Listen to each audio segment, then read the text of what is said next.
ভৌতিক ঘটনা। Hello friends, নমস্কার। আমি সঙ্গীতা। ভৌতিক ঘটনা চ্যানেলে আপনাদের সকলকে স্বাগত জানিয়ে আজকের এপিসোড শুরু করতে চলেছি। আজকের স্টোরিটি আমাকে যিনি পাঠিয়েছেন তিনি কলকাতায় থাকেন। তার নাম সুশীলা চৌধুরী, কিন্তু ঘটনাটা হচ্ছে বিহারের বালিয়া বলে একটি জায়গার। এই নামটা হয়তো আপনারা অনেকেই শুনেছেন বা অনেকে শোনেননি। তো আসুন ঘটনায় যাওয়া যাক। সুশীলা চৌধুরী, যিনি এখন 40 ইয়ার্সের মতন ওনার বয়স হবে, কিন্তু এই ঘটনাটা যখনকার তখন ওনার বয়স হয়তো 19 বা 20। সুশীলা চৌধুরীর প্রথম পক্ষের 4 ভাই বোন। তারপর হঠাৎ ওনার মা একদিন মারা যান। মারা যাওয়াতে তার বাবা দ্বিতীয় বিয়ে করেন। তো দ্বিতীয় বিয়ে করার পরে তার আরও কিছু ভাই বোন আছে। যাই হোক, একদিন রাত্রের দিকে, গ্রামের দিকে আপনারা জানেন অবশ্য সেই সময় অতটা ভালো পায়খানা বাথরুমের ব্যবস্থা বাড়িতে ছিল না। তো মোটামুটি সবাই ভুট্টা খেতে বা নানা রকম বড় বড় চাষের জমিতে গিয়েই পায়খানা বাথরুম করে থাকেন।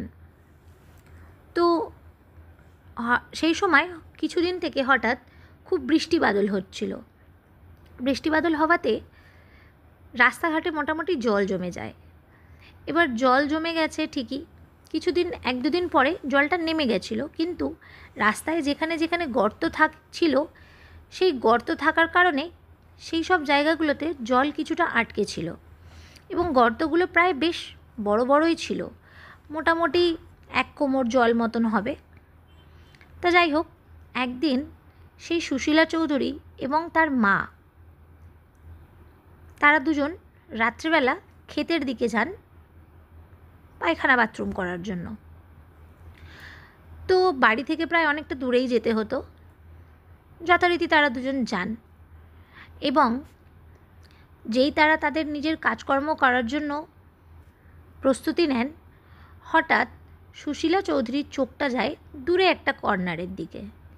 তার যেন মনে হয় সেখানে কিছু একটা রয়েছে, বাট যাও কিছু রয়েছে এক্স্যাক্টলি উনি বুঝতে তো পারছেন না কি, কিন্তু জিনিসটা একদম চকচক করছে। অথচ জিনিসটা দেখে মনে হচ্ছে পিচের মতন কালো কোনো একটা জিনিস, বাট চাঁদের আলোতে হালকা কিছু বোঝা যাচ্ছে যে জিনিসটা খুব চকচক করছে। উনি বুঝতে পারেন না যে ব্যাপারটা কী বা জিনিসটা কী বলে উনি তার মাকে বলতেই যাবেন, ততক্ষণে সেই জিনিসটা ঝপ করে গর্তর মধ্যে কিছুটা জল জমেছিল সেই জলের মধ্যে ঢুকে যান।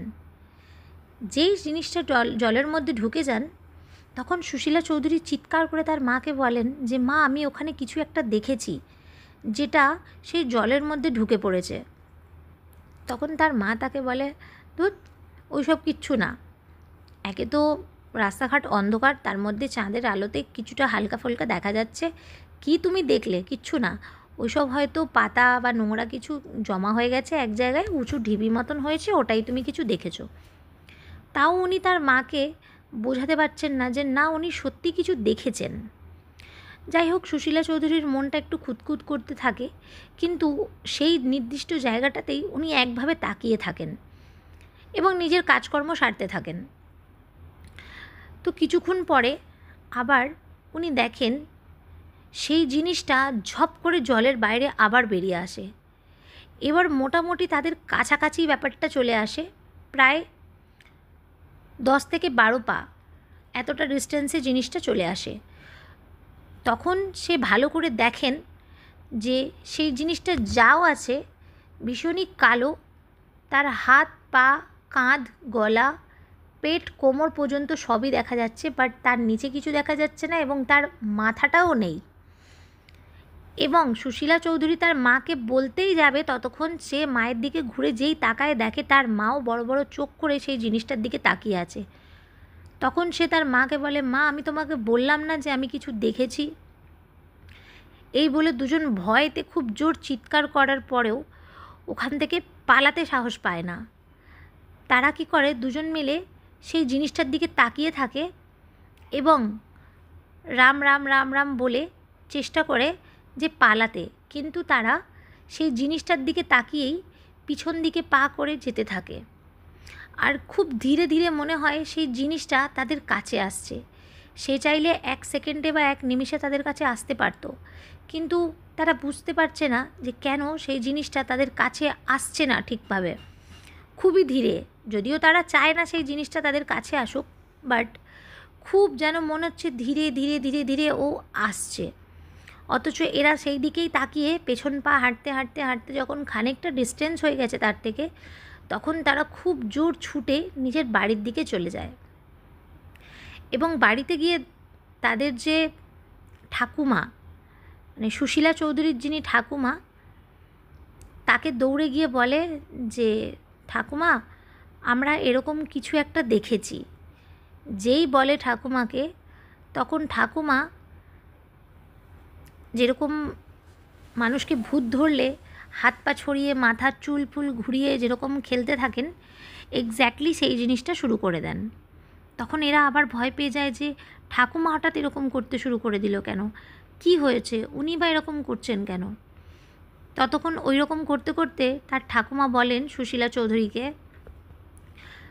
তোমরা যেটা দেখেছো সেটা কিছু ভুল না, সে তোমাদেরকে মারতে বা ক্ষতি করতেই আসছিল তোমাদের কাছে, কিন্তু আমি তাকে গিয়ে রুখে দিয়েছিলাম, যেহেতু আমি তোমাদের সাথেই সবসময় রয়েছি। এখানে শুনে একটু ব্যাপারটা আপনাদেরও অবাক লাগবে, যেরকম আমার লেগেছিল প্রথমবার। তো এইবার এই ঘটনাটা বলি। ঠাকুমা তো জীবিত, তাহলে তিনি হঠাৎ কী করেই জানতে পারলেন যে ওইখানে কি কি হচ্ছিল না হচ্ছিল। তা বলি আপনাদেরকে, গ্রামের দিকে এখনও একটু নিম্ন স্তরের মানুষেরা এই সমস্ত করেন। এই সমস্ত মানে, যদি বাড়িতে কেউ মারা যান, তাদেরকে তারা কোনো রকমভাবে তাদের আত্মাটাকে বাড়িতে বেঁধে রাখেন কোনো কিছু পুজো বা মন্ত্রতন্ত্রের মাধ্যমে। তো সেই আত্মাটাকে তারা আবার ভগবানের মতন পুজোও করেন, এবং সেই আত্মা তাদেরকে প্রোটেকশন করে নানা রকমভাবে, নানা কাজের মধ্যে দিয়ে। এবং তাদের বাড়িতে যে আত্মাটা ছিল সেটা হলো সুশীলা চৌধুরীর পিসিমার আত্মা।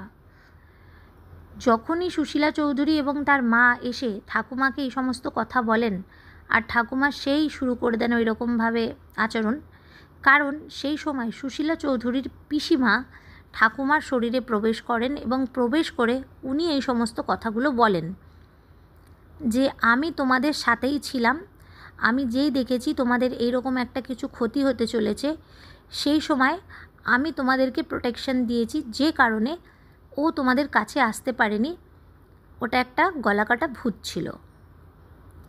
তো যাই হোক, এই সমস্ত বলে ঠলে তারপর তার ঠাকুমা নর্মাল হয়ে যায়, এবং কিছু তাদের বাড়িতে রিচুয়ালস আছে, জল পোড়া, তেল পোড়া, কিছু ঝাড়ফুঁক, সেগুলো করে আবার সব কিছু ঠান্ডা করা হয়।